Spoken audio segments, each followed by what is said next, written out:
अस्सलामुअलैकुम everyone, welcome back to Arooj management science expert. आज की हमारी वीडियो का टॉपिक है liquidation of joint stock company के जॉइंट स्टॉक कंपनी की लिक्विडेशन कैसे होती है, उसको वाइंड अप कैसे किया जाता है। ये एक रिक्वेस्टेड वीडियो है और इससे पहले मैं एक जॉइंट स्टॉक कंपनी की डिटेल वीडियो बना चुकी हूँ। अगर आपको नहीं आइडिया कि जॉइंट स्टॉक कंपनी क्या होता है तो आप वो वीडियो देख सकते हैं। आई बटन में उसका लिंक भी मेंशन होगा।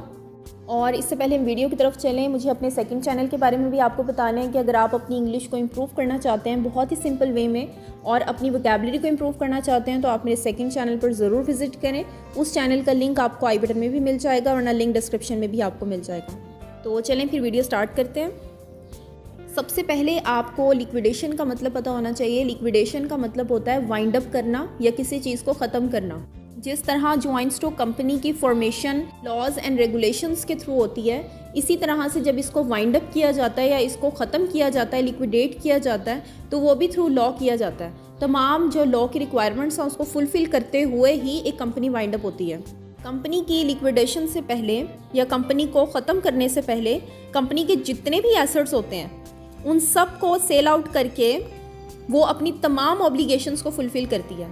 और जैसे ही उस कंपनी की तमाम ऑब्लिगेशंस फुलफ़िल हो जाती हैं तो फिर वो कंपनी ऑफिशियली डिज़ोल्व हो जाती है। और कंपनी को वाइंड अप करने के लिए या कंपनी को लिक्विडेट करने के लिए कोर्ट या रेगुलेटरी अथॉरिटी की तरफ से एक इंडिविजुअल को या एक कंपनी को अपॉइंट किया जाता है ताकि जॉइंट स्टॉक कंपनी की लिक्विडेशन का प्रोसेस उस लिक्विडेटर की सुपरविजन में हो।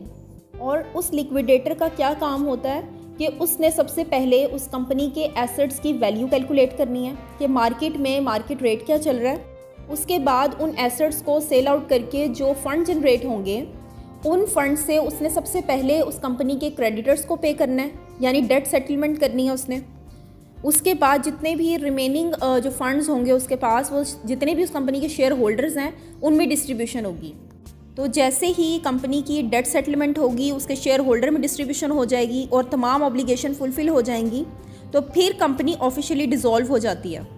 अब यहाँ पर एक क्वेश्चन अराइज होता है कि जॉइंट स्टॉक कंपनी की लिक्विडेशन क्यों होती है या क्या रीज़न है कि क्यों कंपनी एक लिक्विडेट हो जाती है या वाइंड अप की तरफ जाती है।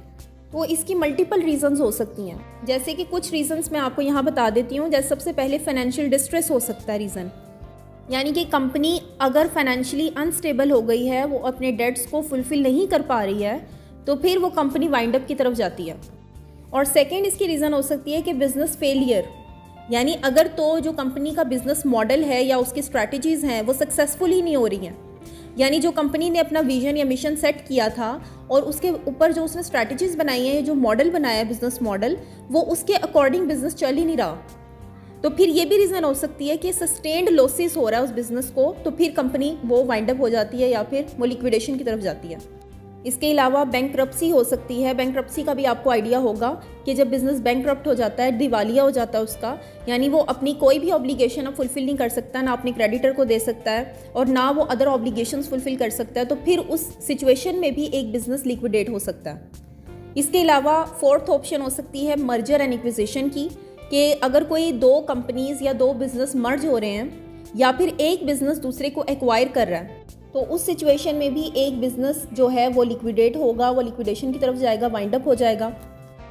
इसके बाद फिफ्थ ऑप्शन हो सकती है लीगल ऑब्लिगेशंस, यानी कि जो भी रेगुलेटरी या लीगल इश्यूज़ होते हैं किसी भी बिज़नेस के, तो अगर वो आपके फुलफ़िल नहीं हो रहे, वो इश्यूज़ ही बढ़ते जा रहे हैं, तो फिर वो कोर्ट के थ्रू वो जब भी वाइंड अप होता है बिज़नेस, यानी जब भी कोई बिज़नेस कोई रेगुलेशंस को फॉलो नहीं करता, पॉलिसीज़ को नहीं मानता, लॉज के रिक्वायरमेंट के अकॉर्डिंग अपने बिज़नेस को ऑपरेट नहीं कर रहा, तो उस सिचुएशन में भी कोर्ट की तरफ से ऑर्डर आते हैं कि इस बिज़नेस को, इस कंपनी को लिक्विडेट कर दिया जाए।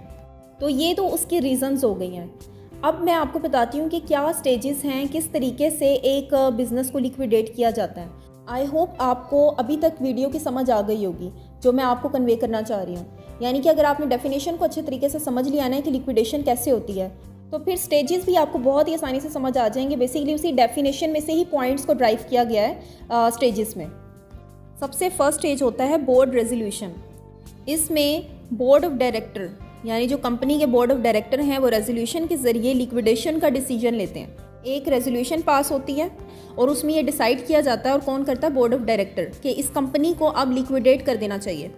उसके बाद सेकंड स्टेज होता है क्रेडिटर पेमेंट्स या डेट सेटलमेंट्स।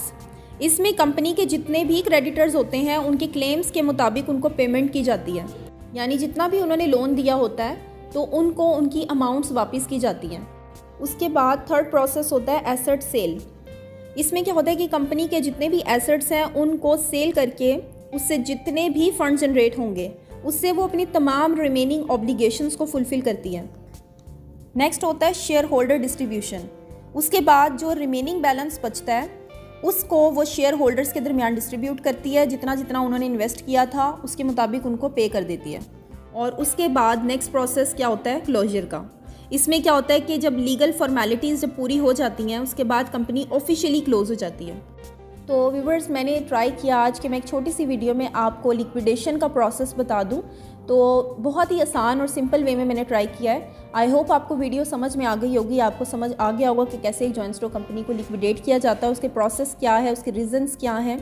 अगर आपको वीडियो इंटरेस्टिंग लगी है तो वीडियो को लाइक कर दें और मज़ीद इन्फॉर्मेटिव वीडियोज़ के लिए चैनल को सब्सक्राइब करें।